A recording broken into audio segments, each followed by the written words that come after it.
What's good, everybody? Welcome back to Talk with Flea. We appreciate y'all tuning in. My man Sen City is in the studio today, which is very rare. A lot of people think that he's on house arrest and that he can't be it. For real, that's what they ask me. He's like, yo, Sen on house arrest or he got a cat, he can't leave or something like that, man. But he's in the building today. My man PT Larry, what's up? Zeke, pardon me, Freaky Zeke in the building. Taylor, what's happening, man? What's up, man? How you feel to be here, man? Feels good, man. Yep. Did another show earlier, so you acting like Suge Knight, and thought that was entertaining. Now we here. It wasn't Suge Knight. It was just my brother owed me a couple dollars, man. That was it, man. I guess.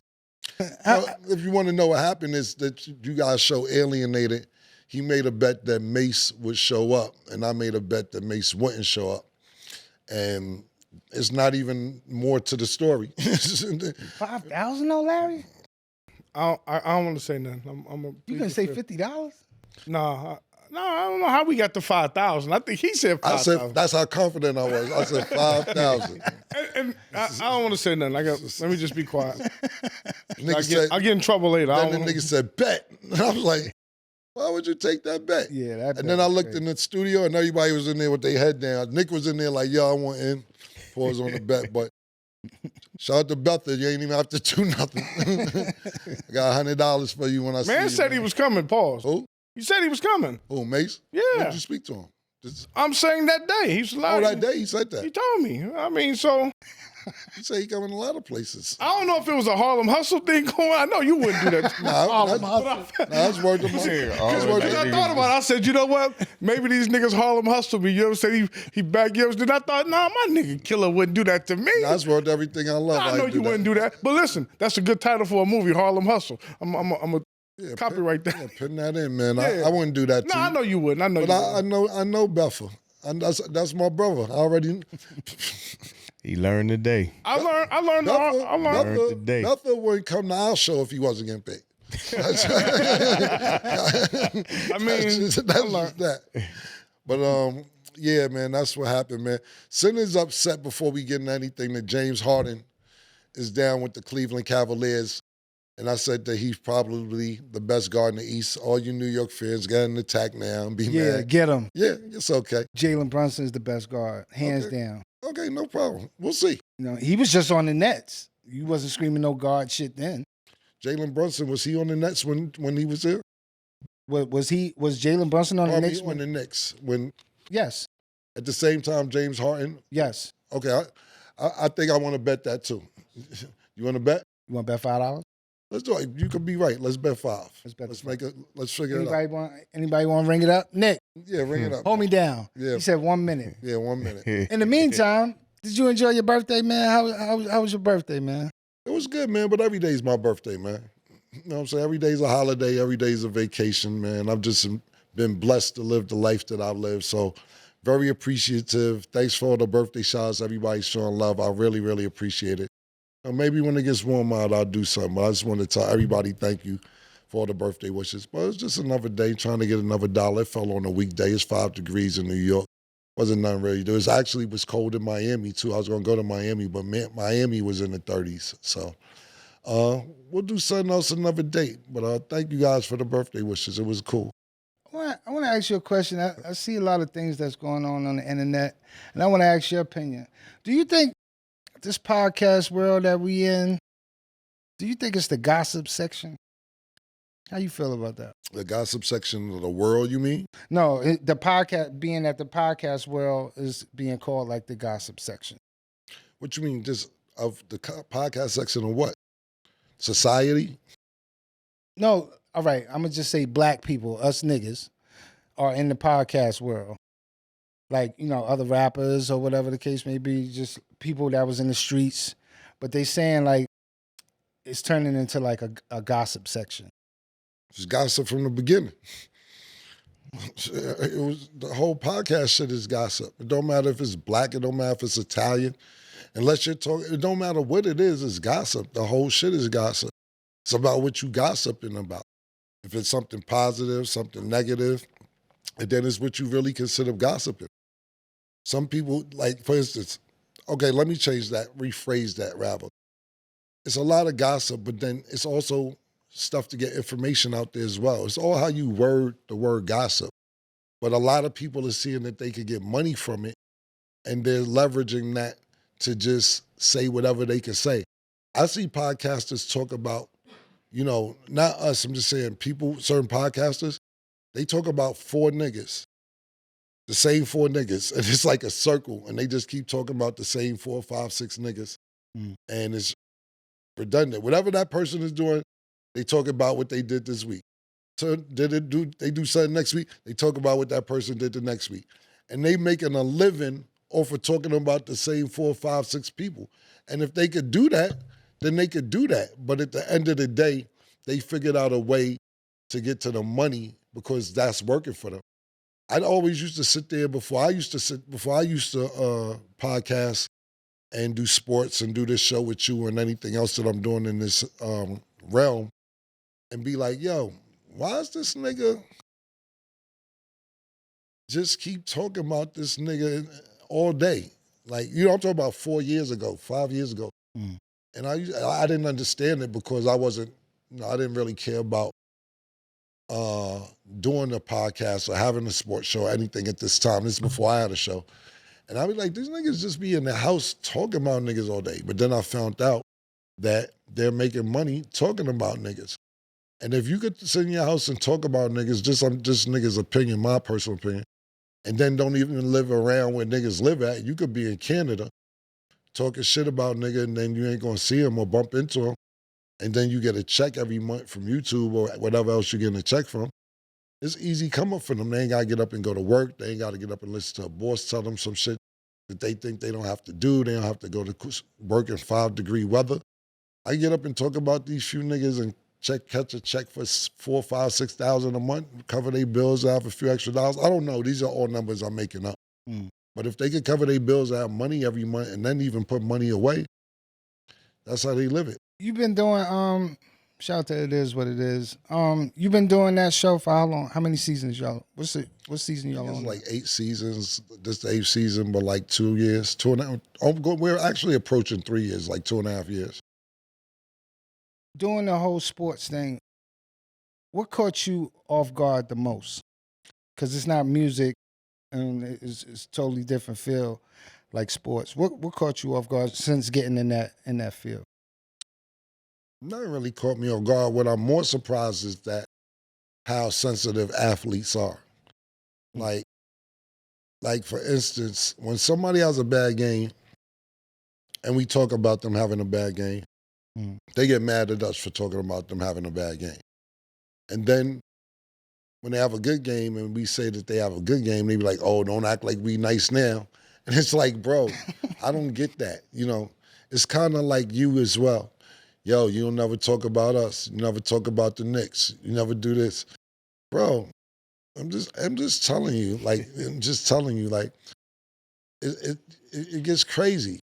So let me, go like this, P, right? I ain't talking about sitting in the Knicks no more. Somebody scored 4 points. Basketball, we'll keep it at basketball. Somebody scored 4 points. And we like, damn, and he averaged 20. He scored 4 points 4 nights in a row. Now, what's up with the nigga? Yo, this nigga, he's averaging a single. Fuck is he doing? Yo, why y'all keep mentioning my name? Yo, we do a sports show, nigga. We're saying you went from averaging 23 points to averaging 3.9 the last week. Then in 2 weeks, he have a 40-point game or have a 30-point game. And we'll be like, oh, that nigga got his shit back together. He had 40, he had 30. Oh, now niggas sucking me. Oh, now niggas want to be down, yo. Oh, now niggas see what's up with me. No, bro. We just seen you have 3 points, 2 points, 4 points, and now you having 40 points and 30 points and 35 points, and we're observing what's going on. I'm not here to be your friend day to day. I'm here to have a job to do. You know what I'm saying? And I'm not being facetious or anything else like that. But the sense, if anything caught me off guard, is the sensitivity of some of the athletes. Not all of them, just some of them. And then they act like they caught the vapors, like we caught the vapors. For the young people that don't know what the vapor is, basically saying we feel like shit because they came back and scored 30 points after they had 2 points. I don't care if you had 90 points. I'm going to say if you had 2 points or if you had 90 points. So shit like that, that's the biggest thing, how sensitive some of them are. And then the second thing also with athletes is they're sensitive as well when their personal life is in the public. And then it's other syndications, not necessarily podcasts. It could be blog sites, the news, whatever. And they say the same thing. And then when we report it, niggas be like, why niggas all up in my personal business? Yo, bro, your business is on CBS. Your business is on the Shade Room. Your business is everywhere. So we just not supposed to say nothing. I'd be more shocked about shit like that, to be totally honest with you. So if anything caught me off guard, maybe that, but I ain't really surprised by too much. But on that note, can you kind of understand why some niggas would get upset? Because that's their art. I tell you all the time, like, yo, when you criticize somebody's art, whatever they do, they might get a little sensitive about it. You know what I mean? It's like telling a nigga, like, yo, nigga, that song is whack, nigga. Like, I've been told. Yeah, but it's not the best feeling. Point being is once you sign up to be a public figure, that's what you sign up to be, a public figure. Once you're in the public eye, you could be criticized or you could be praised. This is what you sign up for. Now, I can understand if you're saying that you're a lawyer or you have a 9-to-5 job or you're not in front of the camera or you don't want to be seen, and somebody's criticizing what you're doing, you're like, yo, I don't even want to be seen. I'm not a public figure. But if you're a public figure, that's what you're here to do and not here to do. Everything is entertainment, right? Mm-hmm. Sports is entertainment. Acting is entertainment. Pardon me. Music is entertainment. It's all entertainment, right? So let me ask you this, right? And this is kind of older too. You heard of Siskel and Ebert? Yeah. They used to judge the movies. Yeah. What if they tell you your shit is whack? They suckers. They made a living off of it. So they judging movies, they're a sucker. It's mad niggas that go in restaurants, they food critics. They go in there, yo, this restaurant wasn't that good. The service was bad. Oh, this place is delicious. It tastes good. They suckers too. I see what you're saying now. But it's the way you say it. Yeah, well, not you. I'm just talking about I say it harsh too, because I want you to feel it sugar-coated a little bit. My presentation is not good at all whatsoever. So I get that ain't nothing you want to work on? Nah. I'm good, man. So you don't care if you piss niggas off? Like, I'm not meaning to piss nobody off. That's the whole thing. It's just my mannerism, and I have a deep voice. I think that people that think that I'm talking about them, but I'm not. I'm just throwing a little spice on what I saw. Pause. If I see that you had a bad game, and that's another thing. We're in extent, like for instance, right? I'll give you an example. When you go to a barbershop in the hood in Washington Heights, right? Sometimes they like our show, sometimes they be mad at our show. Yo, what the fuck, Cam? Why Cam ain't ask Stephen A. Smith where the bitches was at? Yo, why Cam ask Stephen A. Smith if he smoke motherfucking weed? But, what's up with the nigga? He getting commercial, Bobby. Tell the nigga he's getting commercial, right or wrong? Yeah. Am I taking offense to it? No, because they're watching the show and that's what they prefer to see. But I'm not taking offense to it because they mad I didn't ask Stephen A. Smith questions they ain't like or other shows they have opinions on. That's their right. I'm in the public eye. I'm in their barbershop and they're watching it and they don't have the right to say nothing. No, but that's kind of different. Say like if somebody was like, yo, Cam is a bad interviewer. Mm-hmm. Then you would probably notice that and be like, well, you know what? I don't like that shit. Like, fuck you. And then you would probably go on like a little rant, right? No, if that's it depends on who says it. I don't really, like Michael Irvin made a good point. It don't make sense to argue down. If you down here, what am I arguing down for? If I'm arguing up, then yeah, it depends on who says it. Sometimes I get mad at myself for looking back down. Yeah, because you did it yesterday. Yeah. You was arguing with a nigga. I ain't even saying his name. But that nigga said something about inviting me to the Frank stand.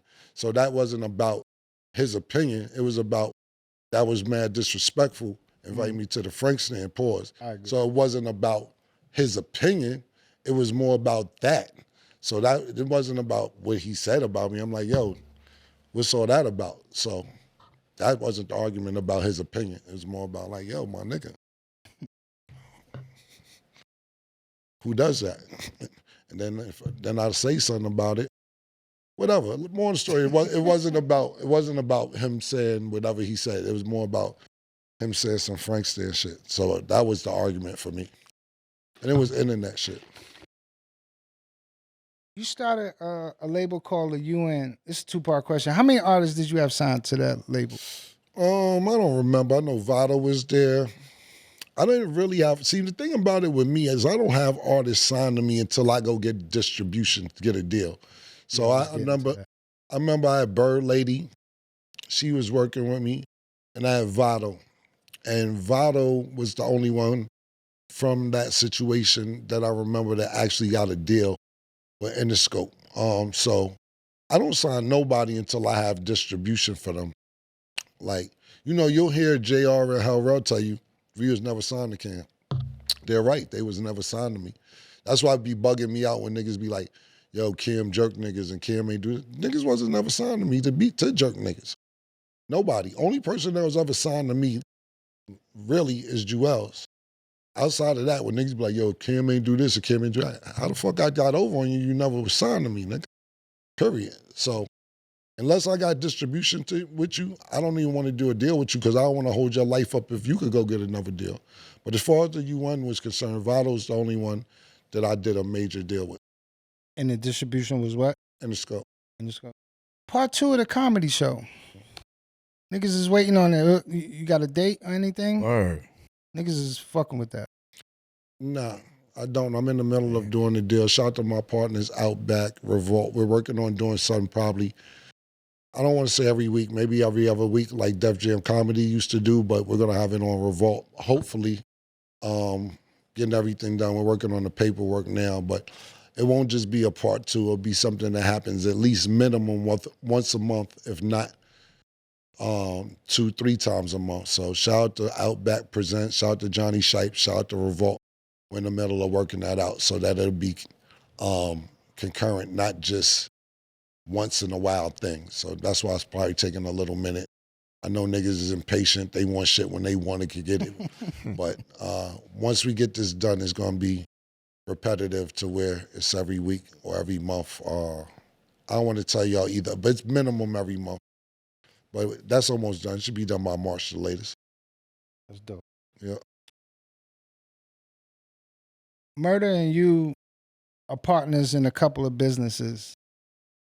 If you had to choose, which one would it be to just be partners in?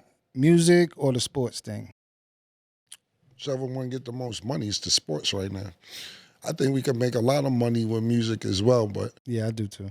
But it's, Mace gotta want to do it too. You know what I'm saying? I'm just cool with me and Mace being friends, whether we made money together or not made money together. But it's one thing you gotta know about Mace. Mace don't stick around for a lot of shit. Even we did what it is, I didn't think it would last this long, but he likes talking about sports. It's something that he's interested in. I remember it's funny when we first started, he told me that his wife was like, damn, this shit must be fun because you would have been curved that shit a long time ago. And it's something that he likes to do. But if Mace isn't interested in it, and me too to a certain extent, absolutely, like me too. I don't want to be doing something that I don't want to do. Like, it's never fun to have to go do something for money and your heart's not really in it. That's America, though. Everybody's not privileged enough to wake up and do what they love to do every day. But I believe Mace is, and I am as well. So for us to get up and talk about sports every day, because we watch sports anyway, and was able to make a dope show like it is what it is, I think that's great. I asked Mace to do music. He don't want to do it. Sometimes he do. I ain't pressing it. I fuck with him the other day. I called Mace the other day like, it's that 3-month harassed you time about the music. It's been 3 months. Like, Cam, man, you know what time it is. I said, all right, cool. He'll tell me in a nice way. And I'll be like, all right, you just told me to kiss your ass in a nice way. But I'm cool with just being my nigga Murder friend. And if we didn't do no business, for us to be friends again is super duper cool. But whenever he's ready to do music, if he wants to, cool. If he don't, I don't give a fuck. We fucking haven't spoke for over 10 years and we've been cool the last 5 years. That's more important to me than any business. But you know, it's crazy. Speaking of the music, I don't know if y'all ever plan on revisiting this situation, but Murder, you and Jadakiss was going to like do a tour, do some music together. Y'all ever talk about that? Like on the phone, just be like, "Yo, fuck around and do that, pick that shit up again." Because people was, you know, kind of waiting on that too. I don't know. To answer your question, no, we haven't been talking about it, but you got to realize that Jadakiss is doing great with his podcast as well. Yeah. And when niggas start figuring out, oh shit, I could just go do this and get this and still be myself, because Jada's still himself on his show. He's not like he got to be somebody different. I love their show, by the way. Sometimes nigga don't want to get up and go state to state to state every fucking night and deal with a crowd and deal with promoters that don't got your money. It's just a whole lot when a tour is going on. And I don't know if that's where everybody's brain is at. And it has to be money. You know what I'm saying? My opinion is niggas gotta love it, because the money's cool, but if you don't love what you're doing, and I'm not saying niggas don't love to rap, but how often have you seen Jadakiss rap lately? Yeah, well, not lately. Jada got what, 1 album, 2 albums? I think, yeah, 2. Kiss I love Kiss life for him. Yeah. He rap when he want to rap. He got his juice bars. He go do his pull-ups in the morning. They got fuck with the weed, fuck with the community. He does what's comfortable for him. You know what I'm saying? And I think if he wanted to go on the tour, Jadakiss could definitely go on the tour by himself as well. I know Mace, I don't think that's on his plate. But to answer your question, no, we haven't talked to. I think everybody's kind of doing something different in life right now. I know we're a little past it, but have you spoken to Teyana Taylor? This is Harlem shit. And you spoken to Teyana Taylor since she won her Global Awards? We talked on text. I congratulated her and told her I was proud of her and shit. So she hit me back. But yeah, I'm very, very proud of Teyana Taylor, man. You know, you gotta realize she's literally from my neighborhood. Yeah. And you just never know how quick, that's how quick it could be. Not saying she wasn't doing good before. She's always been doing good since she's been coming up. Very proud of her. But, you know, now she's approaching a different type of status. When you do movies with Leonardo DiCaprio, then Ben Affleck and Matt Damon and Taraji, and not just that, killing her roles. Yeah. I'm very, very proud of her.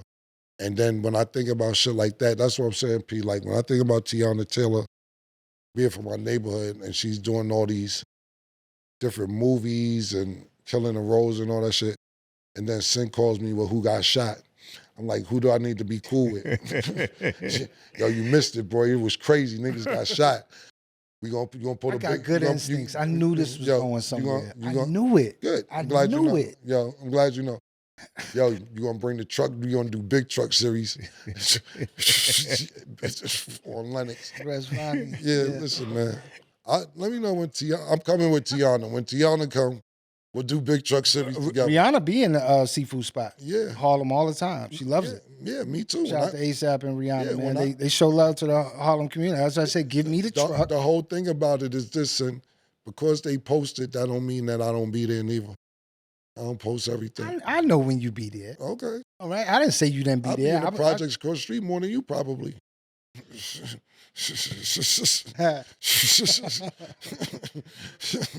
Just don't know when I'm there. I don't know. All right. Okay. What actor you think could play you to a T in like a biofilm? I don't know. It's a good question.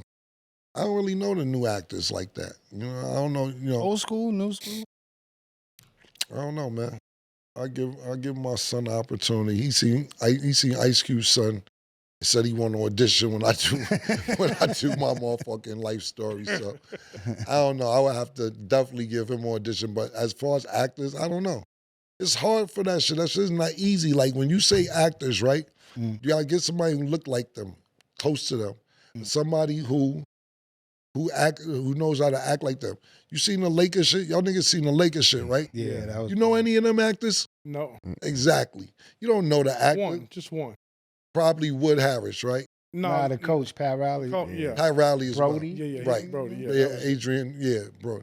besides that, you ain't know who played Kareem or who played Magic Johnson. All these, like, it's a bunch of actors out there that don't have to be named actors that's really good actors. Nigga who played Magic Johnson played Magic Johnson to the motherfucking T.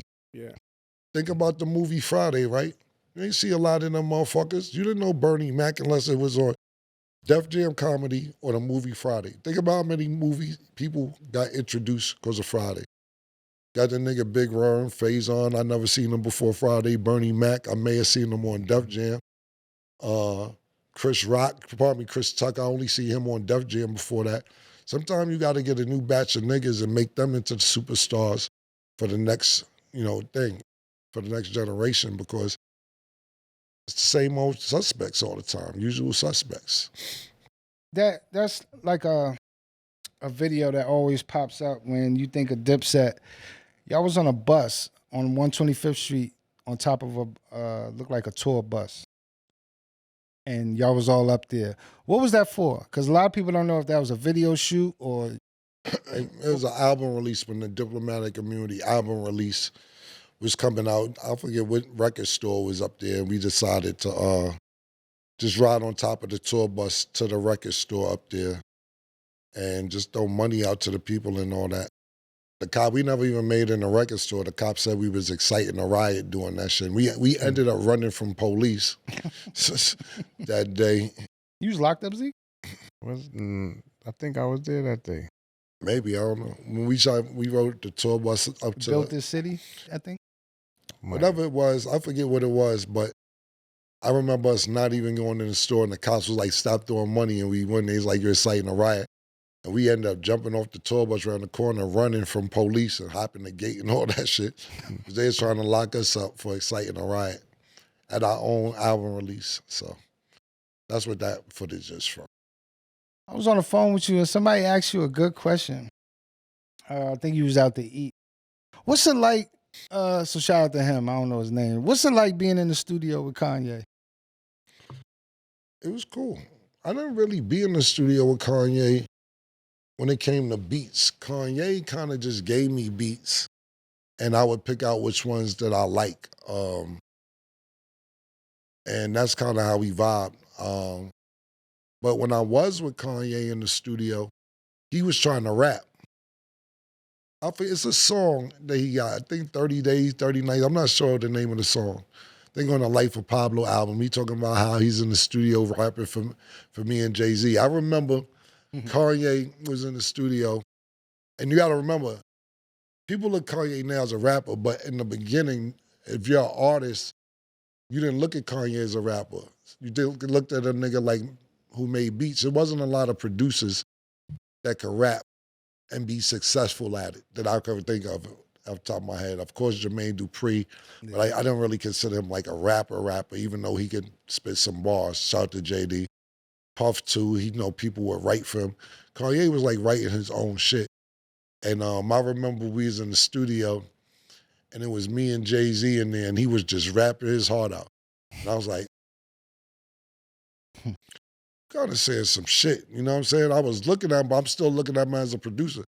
Jay was just in a two-way pager like this. This nigga going hard, Kanye just going crazy. Jay wouldn't even look up, just like this in his pager. And I ain't gonna sit and act like I discovered the nigga neither, because I was just like, am I bugging or is this nigga saying some shit? But it was kind of off because you gotta realize what Kanye did successfully, he had like a backpacker style and still could rap with niggas who's talking about money, drugs, or murder or whatever. Kanye could do a song with Jay-Z and then go to SOBs and do a song with Mos Def.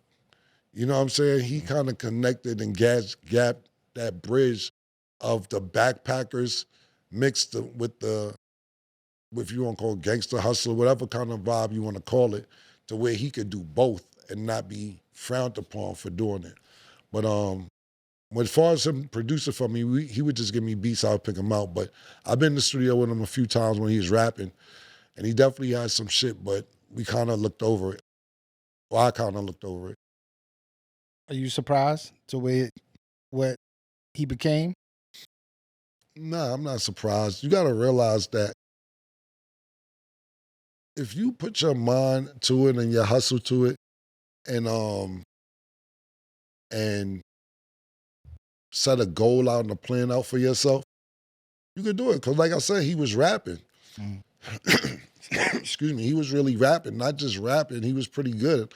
I just was looking at him as a producer. And then you gotta realize he knew how to market.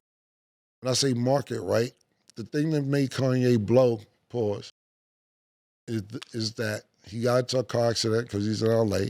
His jaw was wired. Then he did a song Through the Wire with his jaw wired, which was marketing genius. Then who sampled he used? Shaka Khan sample. So now Shaka Khan's involved.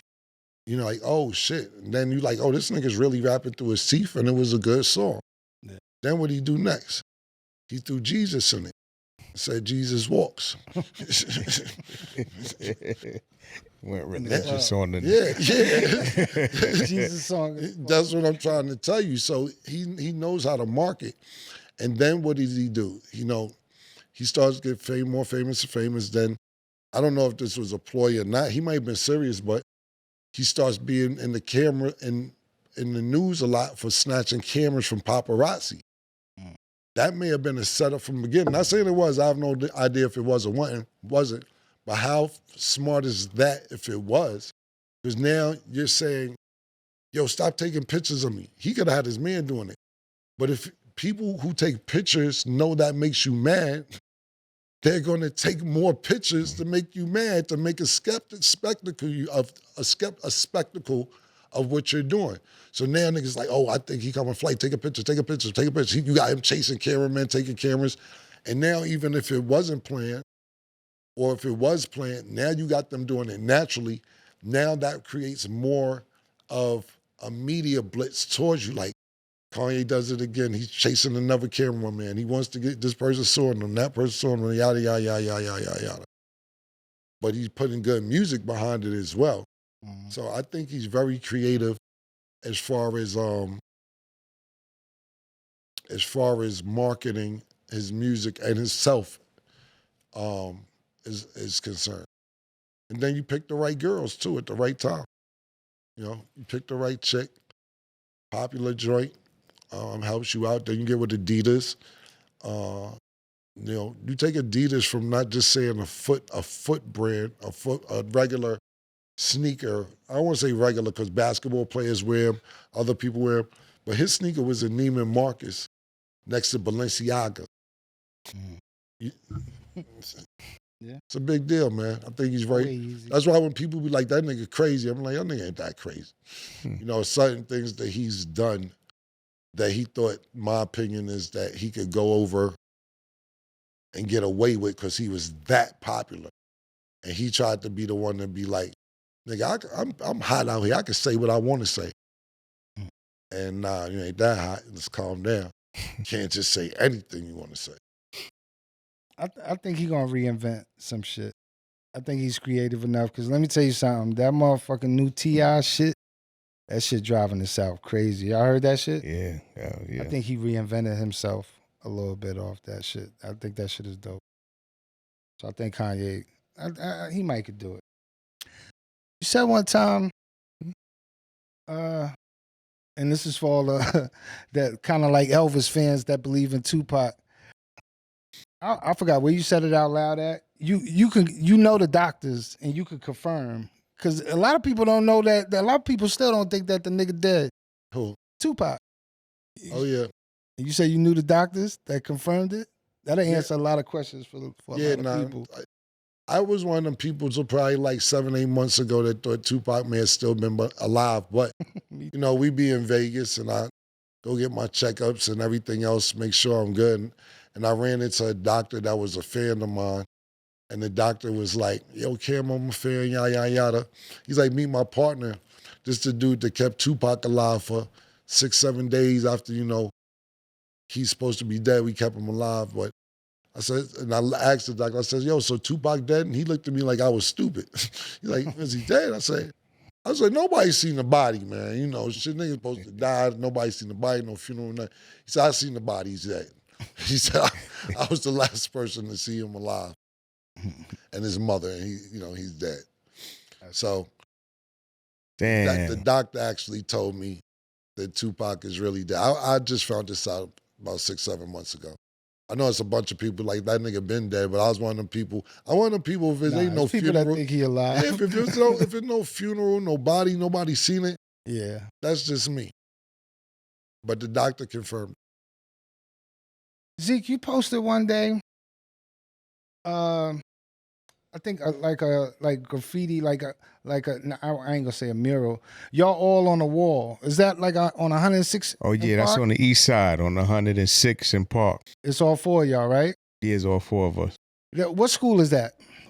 What's the name of that? I forgot the name. You used of that to go there. school. You said when you right there between some nigga Park DM and me and was Madison. like, yo, tell Cam to tell the people he went to that school. What's the name of that It's school? on 106 I went between to Park Spess, and Madison. junior high school over there. It used to be Jackie Robinson, PS13, but when I went there, it was called Spess. Central Park East Secondary School.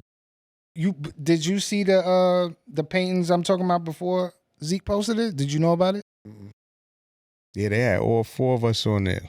It was me, you, Jewels, and Jim. In that order. That was fly. They kept it up there for a year. Nah, that shit is dope. Yo, when you first started getting popping or whatever, your career started taking off or whatever, now when you first got signed, you had a son. How was fatherhood being that your career just started taking off and having a son? Like, what was that like? My career actually was taking off as celebrity wise. I wasn't getting no fucking money, and that's what I said. I had a gold album, about to have a second gold album, and I didn't have no money. So that's kind of put my back against the wall because I never want my son to go through anything that I went through, and that's what made me go extra hard. To be honest with you, having him was probably the best thing in my life. I love my son, of course, but it was the best thing in my life to motivate me to say, yo, I got to go get some real money because I want this nigga to have whatever he want to have. My son was born, I went to Ohio. I went to Chicago. Then I started funding money for my own music and my own crew and my own albums. And I ain't really looked back since then. So when me having a son made me, if I didn't have a son, I probably would have been like, yo, what's up with the record label? Like, they ain't doing this, that, and third. And I was like, nah, fuck this. I gotta bust a move. Like, look, I remember, this is a real story, right? I had some change and shit, I had a little bit of money. I lived in Jersey, and that was always my goal, never to go back across the bridge, as far as living back in Harlem once I moved out. This is pre-gentrified Harlem. And I remember that I went to Chicago to see this girl I messed with, and then she drove with me to Ohio, and I had like 2 ounces on me to smoke. And when I got there, they was like, yo, you got weed? You got weed? Yeah. You got weed? And I was like, yeah. And they just like, yo, let me buy it off you. And I was like, nah, it's my personal. But the money they was offering me, I was like, all right, yeah, buy it. I had like 2 ounces. I got like, probably at that time, I got like $1,800, $1,900. Just off and it wasn't even weighed. I just was smoking off it. And they was like, yo, you come back, we taking everything. So I remember I came back and I didn't really have that much money. And then like 2 days later, I got a check for like $10,000. And I was like, yo, Zeke, we out. He's like, yo, you sure? I'm like, yo, I'm telling you, I seen it for myself, we out. And he's like, bet. So he's in front of Baseline in the studio. Because this time we was about to get with Rockefeller, but it wasn't all the way there yet. And we got downstairs, and we was about to get in the car, and I reached in my pocket for the keys, but I didn't feel the check.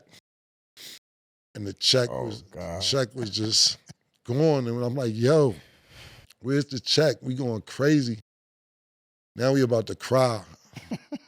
We outside for like 6 minutes looking for this check.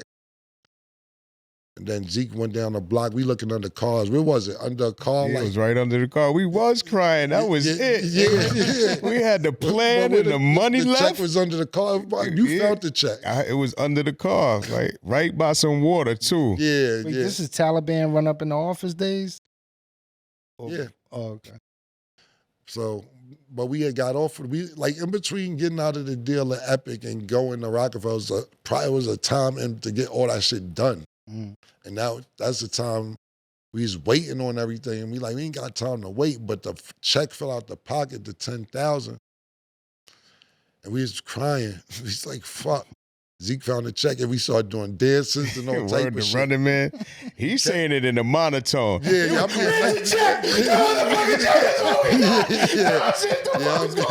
Why you over there acting like that? That was more. That's more how the joint was going. Word, that was it. He said, "Why you up there?" Yeah, that ass. He ain't lying. It was bad. That was it. He ain't lying. And then we cashed the check in the morning and bought some weed and got on the highway and never looked back since then. They bought everything. And then we left again that day and came back again the next day. Word. Then we said, fuck it. Then we moved in a hotel. We moved in a Residence Inn on 161. Shout out to all the niggas on 161. And we moved in there. In the Residence Inn, that shit with the stairs. Upstairs, we thought we had an apartment. That shit. Yeah, we was lit. And we lived there for like 3 months, and then we got a real apartment. And we was officially residents of Columbus, Ohio. We ain't know nobody, though. The people we knew, we ain't know. But you know what's crazy? This is true. Maurice Claret asks, how did he get to Ohio? And he didn't like break down every detail. He just said it real quick. So that was after Ohio, right? How did you like really get there? What happened is that this girl I know is from there. And she was telling me, I'm not saying I did none of this. I'm just saying.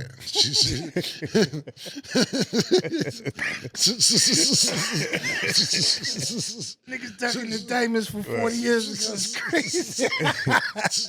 She told me a gram of heroin was $350. And I'm like, get the fuck out of here. Then she called her cousin to confirm it. 350. And then when she called her cousin, she's like, how much a gram of cocaine? She's like, 330, 340 right now. I'm like, yo, go down there and set shop up and let me know. So I gave her money to go do it.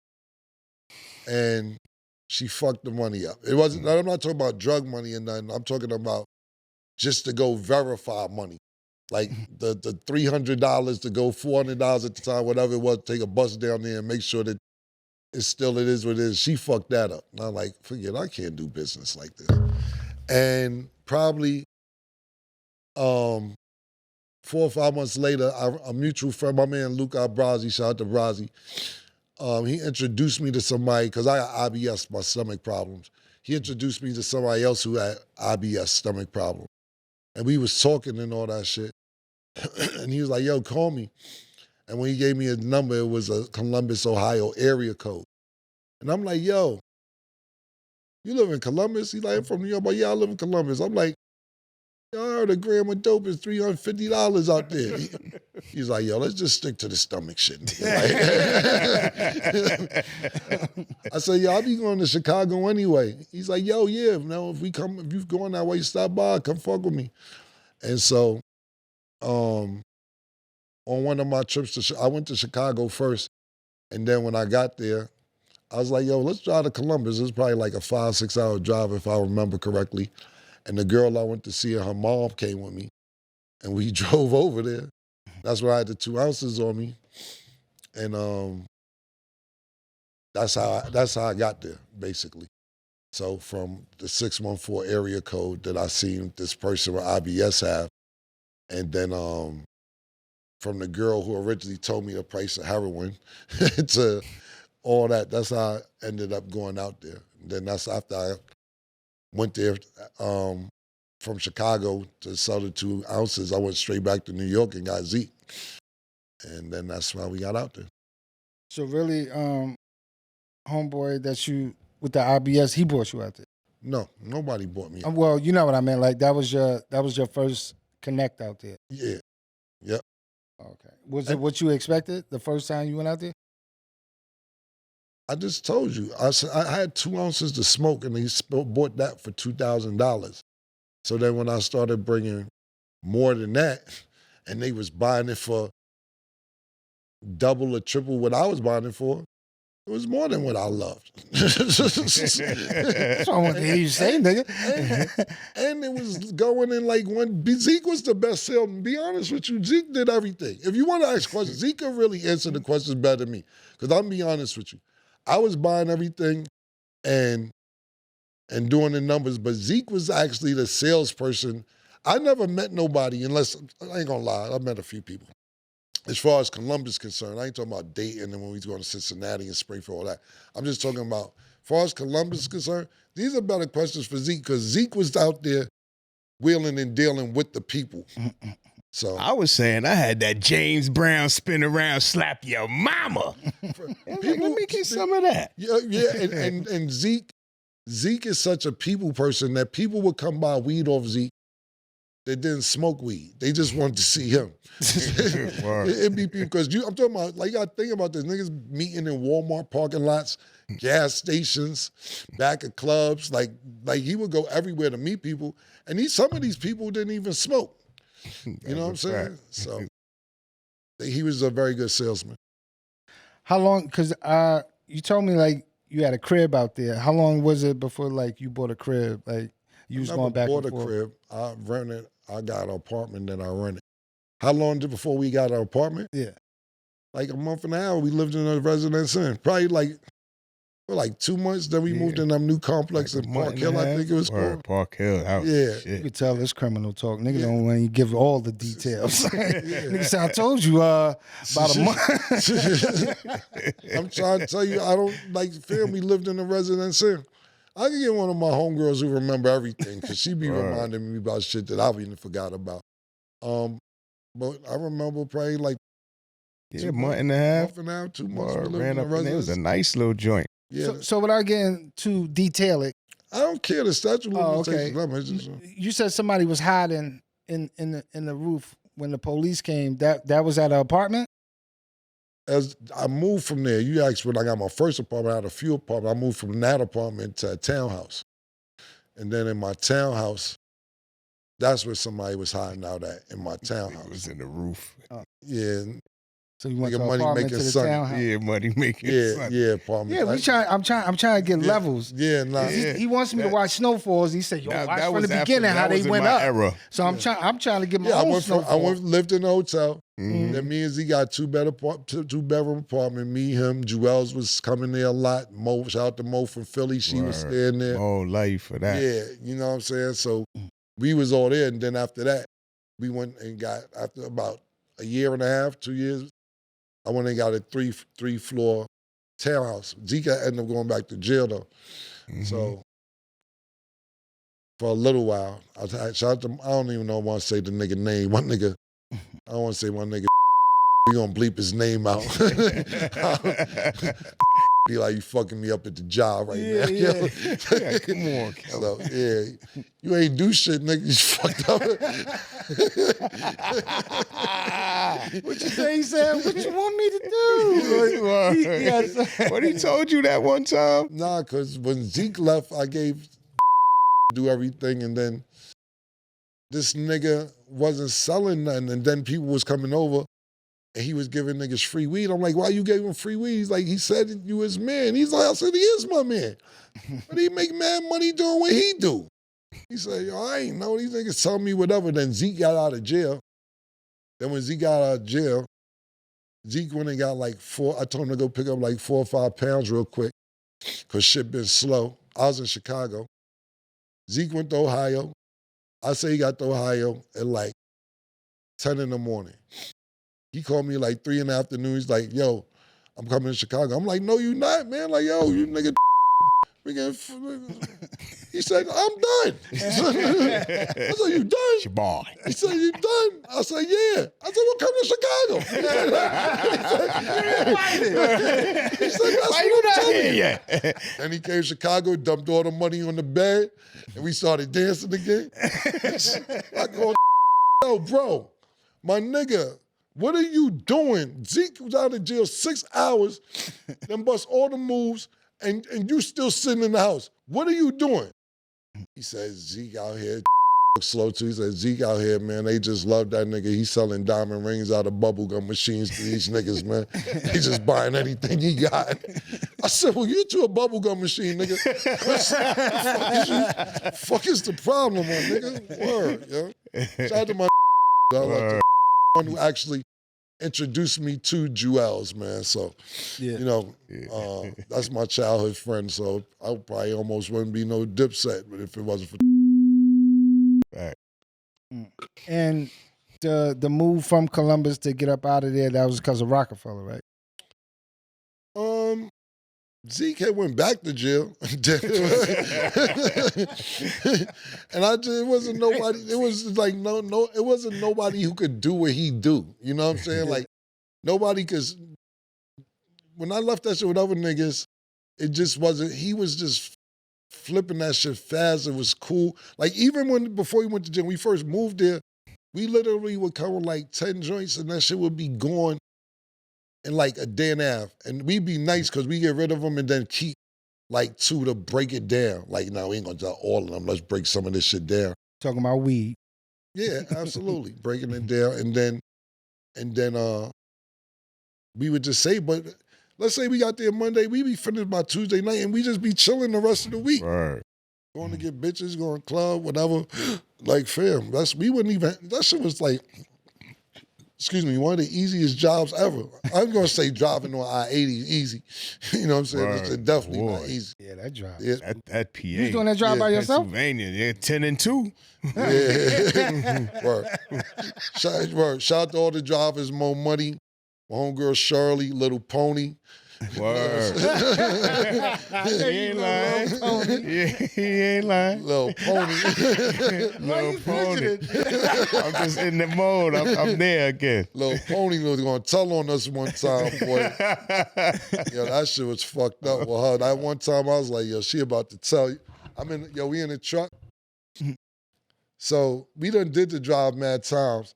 Yo, right before I leave, it's like I had like 5 pounds on. It wasn't even nothing crazy. I don't know why I did this. I said, yo, take this weed and put it in your bag. It was just me and Lil Pony in my house in Lenox Ceres. She like, why you putting it in my bag? I'm like, yo, shut up. I'm putting it in your bag. Fuck are you talking about? Like, yo, why is all the asking me this and asking me that? Shut up. Yeah, so I put it in her bag. But we had no study. Like, I did the drive. Like, one thing about that I-80 shit is that if you do the speed limit, they don't really fuck with you. You know what I'm saying? You good money. So I go pick Mo up. So now it's just me, Mo, and Lil Pony. But we smoking weed in the car too, because we never get caught. Like, that's why I be looking back on shit, I be like, niggas is stuff. But we never get pulled over. So I'm smoking. We all smoking. It's 2 lanes on I-80. Truck got me blocked in the front and one got me blocked on the right for like 30 minutes. I'm like, yo, these niggas playing games. After a while, I get mad, go around on the shoulder and get in front of the truck. Now I'm driving, I get pulled over. I said, oh my God. So the cop come, he like, yo, truck called us and told us, so you was riding on the shoulder. I said, the truck. The truck called them niggas. I said, yo, suck ass niggas. The truck called and told I was on the shoulder. So I'm like, yeah, but he had me boxed in for a while and they was swerving. I just didn't want to get hit. So he's like, all right, cool. He's like, I had a TV on my shit. There wasn't no TVs. He's like, what's that? I'm like, it's a TV. He's like, that's illegal. And I'm like, I'm from New York. It ain't illegal. He said, well, you're not in New York. I said, oh, this is about to be a headache. So he said, I smell weed. I said, I'm not going to lie, sir. We was smoking some weed. He said, look, I'm going to be honest with you. We looking for pounds, tens of thousands of dollars in bodies. You got any of that? I said, bodies? They said, yeah, just look, do you have any of it? I said, I don't have none of that, sir. They said, all right, cool. If you ain't got none of that, I ain't going to trip on the weed you smoking. It's all good. And so they took us out the car. They took all the luggage we had like 4 bags, took it out and threw it on the floor, and they had the dog there. They threw the dog in the truck. Cold or summer? It was warm out, it wasn't cold. They threw the weed, the bags on the floor and put the dog in the truck. Dog going crazy in there, but I know where the weed at. It's on the floor over there. So I'm like, Now like they in there trying to open, thinking I got stash boxes, open everything going in there. I'm like, okay, go crazy in there. It's just like, go wild. So they in there for like 40 minutes. And they ain't find nothing. So he said, which one is your bag? I said, that's my bag right there. He go open my bag up, bitch little pony, go start maneuvering, start fidgeting and all this. So I'm like, oh my God, this bitch body language is giving us up. And he said, whatever bag is yours. I said, that's only my bag. He picked up her bag and threw that shit back in the car. Threw our shit back in and he was like, yo, you was honest with me, I'm honest with you. I ain't gonna trip about just don't smoke on the highway. I said, cool. We driving me Mo crazy, me and Mo dancing. Yeah. We gotta wait. Police like, no, we didn't. We're still not there. I said, shut up, we going 55 the whole way there, nigga. Word, but shout out to Lil Pony too. I ain't see her in years, but I know she remember that. But yeah, we'll continue all this next time, man. We gotta go, man. But yo, listen, thanks for tuning in for Talk with Fleet. Sen, thanks for being in the studio. Larry, Zeke, PT, you know what time it is. We'll see y'all next week. No, thank you. You pay for it.